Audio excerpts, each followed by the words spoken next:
sepanjang Anda masih hidup, ayah Anda hidup ataupun telah wafat, ya, masih punya kita satu kewajiban minimal dengan doa. Kalau Anda bisa menaklukkan keadaan diri kita itu, nanti penaklukan terhadap nafsu yang paling tinggi itu akan berpengaruh kepada nafsu yang lainnya. Untuk bisa mengendalikan hal terakhir yang mungkin tadi Anda katakan. Itu satu terkait dengan ayah. Yang kedua terkait dengan ibu. Kemuliaannya bahkan 3 kali disebutkan dalam hadis, menjadi pembuka dalam ayat yang ibu disebutkan, ayah tadi disebutkan. Wassaynal insana biwalidayhi hamalathu ummuh. Abunya nggak disebutkan. Aku wasiatkan pada anak untuk meningkatkan baktimu kepada ibumu, kepada kedua orang tuamu, khususnya ibu yang telah mengandungmu, telah menyapihmu, memberikan ASI sampai menyapih merawatmu. Maksud saya apa?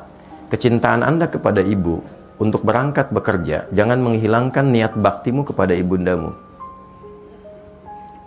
Paham ya maksudnya? Oke. Kalau paham maksudnya begini, berangkat itu bukan sekedar cari uang untuk ibu. Karena hakikatnya orang tua itu tidak bahagia dengan pemberian uang. Mereka nggak menuntut pemberian uang. Kalau Anda sudah menikah ataupun berjalan sekarang ini, demi Allah saya katakan, ibu itu, ayah itu pada fitrah tertingginya, bahagianya itu ketika melihat kita senang. Bukan melihat banyak uang. Dengar aja kamu sehat, telepon, sehat mah, senang, itu bahagia dan luar biasa. Gitu. Dan tidak menuntut balas untuk diberikan imbalan dunia. Dan lebih berbahagia ketika engkau mampu mengatakan kalimat yang baik, berbakti yang baik, mengenal engkau jadi orang baik, membawa nilai-nilai kebaikan. Maksudnya apa? Ketika berangkat ke sini Anda lakukan karena ibu, bukan hanya mencari uang materi yang Anda bisa lihat dengan kebahagiaan materi, tapi jaga amanat-amanat ibu yang baik di situ. Jadi anak yang baik, jaga amanatnya, jaga perilakunya, dan niatkan kepada Allah untuk membahagiakan ibu. Itulah yang saya lakukan sejak saya belajar. Mencari cahaya untuk kesendirian ayah di alam kuburnya, mencari kebaikan yang bisa membahagiakan ibu selama hidupnya, dan itu yang diberikan oleh Allah pada kami saat ini. Jadi kalau Anda lihat saya seperti sekarang, itu karena cinta saya kepada ibu, sayang saya kepada ayah. Saya bisa menghafal Quran itu, memegang mushaf yang ditinggalkan ayah, menghadap ke kiblat dan berdoa. Ya Allah, saya nggak bisa berbuat baik dalam kehidupan ayah yang hadir di samping saya, karena dia telah tiada. Berikan saya kesempatan menerangi cahaya di alam kubur dari setiap huruf Al-Quran yang saya bacakan ini. Sampai sekarang saya jaga. Ya Allah, mohon berikan kesempatan membahagiakan ibu. Dari niat saya belajar yang menghasilkan sesuatu untuk menggembirakan ibunda saya. Jadi saya belajar itu karena ibu, karena ayah. Tapi cara kita belajar karena ibu, maka kita menjaga sikap. Maka ketika lahir dorongan untuk hasrat yang tidak bagus itu, klaster ketiga, maka coba gambarkan, kalau ibu saya tahu saya begini, kira-kira saya nyaman atau tidak? Ibu senang atau tidak? Maka berdamailah dengan klaster pertama. Itu akan membantu Anda untuk mengendalikan pada masalah yang ketiga.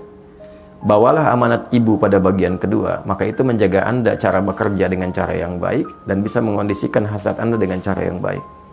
Dan yang ketiga, sebelum sampai kepada bab nikah, sebetulnya ada bab siam, ada bab puasa. Ya kan? Ya ma'syarasy syabab, man istata'a minkumul ba'ata falyatazawwaj, fa in lam yastati' fa 'alaihi bis-shiyam.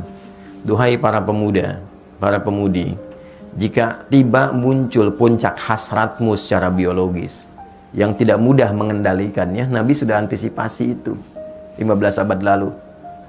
Maka berusahalah untuk menikah. Kalaupun belum ada kemampuan untuk itu, bukan hanya kemampuan material, ya, kemampuan emosional, kemampuan memanage waktu dan seterusnya, maka fa'alaihi bisyam, paksakan dirimu untuk melatih puasa. Puasa. Ya, puasa itu paling efektif.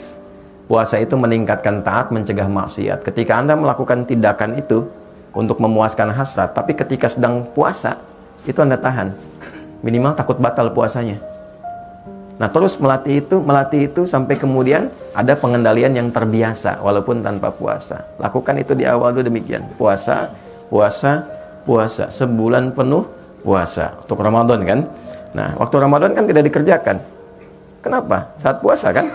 Nah, maka bawa itu dalam kondisi sekarang ini. Walaupun tidak Ramadan, Senin dulu, Kamis dulu, latihan dengan 2 tadi tambahkan.